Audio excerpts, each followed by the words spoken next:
ماذا بينك وبين الله يا عامر؟ الكابتن قال بنطلع ما بنستنى خلاص سكر باب الطائرة طلع. قصة حاج تشعل مواقع التواصل الاجتماعي في الوطن العربي والعالم. هذا حاج اسمه عامر من دولة ليبيا، ذهب هذه السنة لأداء الحج إلى بيت الله الحرام، ولكن عندما وصل إلى المطار تفاجأ ببعض الإجراءات الرسمية بتدقيق بعض أوراقه وجواز السفر. قالوا له نحتاج بعض الوقت للتدقيق ولا نستطيع أن نسمح لك بالذهاب الآن إلى الطائرة. تأخرت الطائرة عن الرحلة واضطر الركاب إلى الركوب بالطائرة. الطيار لم ينتظر، قال هنالك إجراءات وتعليمات، يجب أن تغادر الطائرة الآن إلى المملكة العربية السعودية من ليبيا. اتجهت الطائرة، ولكن الحاج عامر كان يقول لموظف الجوازات: أنا مؤمن وكل يقين إنني سأذهب إلى بيت الله للحج هذا العام بكل ثقة ويقين بالله سبحانه وتعالى. قال له موظف الجوازات: الخيرة فيما اختاره الله.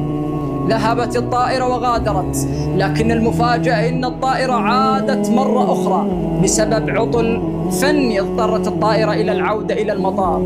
أصلحوا العطل بأسرع ما يمكن، طلبوا من الطيار فتح الباب للسماح للحاج عامر للذهاب معهم، لكن الطيار رفض ذلك وقال: هنالك إجراءات ونتأخر عن الرحلة، يجب أن نغادر بسرعة. ذهبت الطائرة وحلقت مرة أخرى. المفاجأة الكبيرة هنا إن الطائرة أصابت بعطل آخر واضطرت للعودة إلى المطار.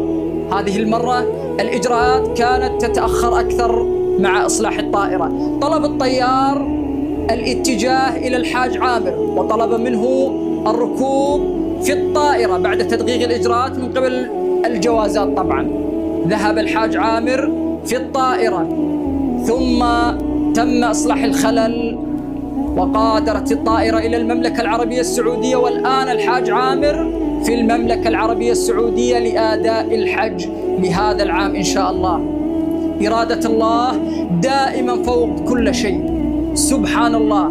هذه تذكرني حقيقة بوصية الرسول الأعظم عليه أفضل الصلاة والسلام: إذا سألت فاسأل الله، وإذا استعنت فاستعن بالله، واعلم إن هذه الأمة لو اجتمعت على أن ينفعوك بشيء لم ينفعوك إلا بشيء قد كتبه الله لك، ولو اجتمعوا على أن يضروك بشيء لم يضروك إلا بشيء قد كتبه الله عليك.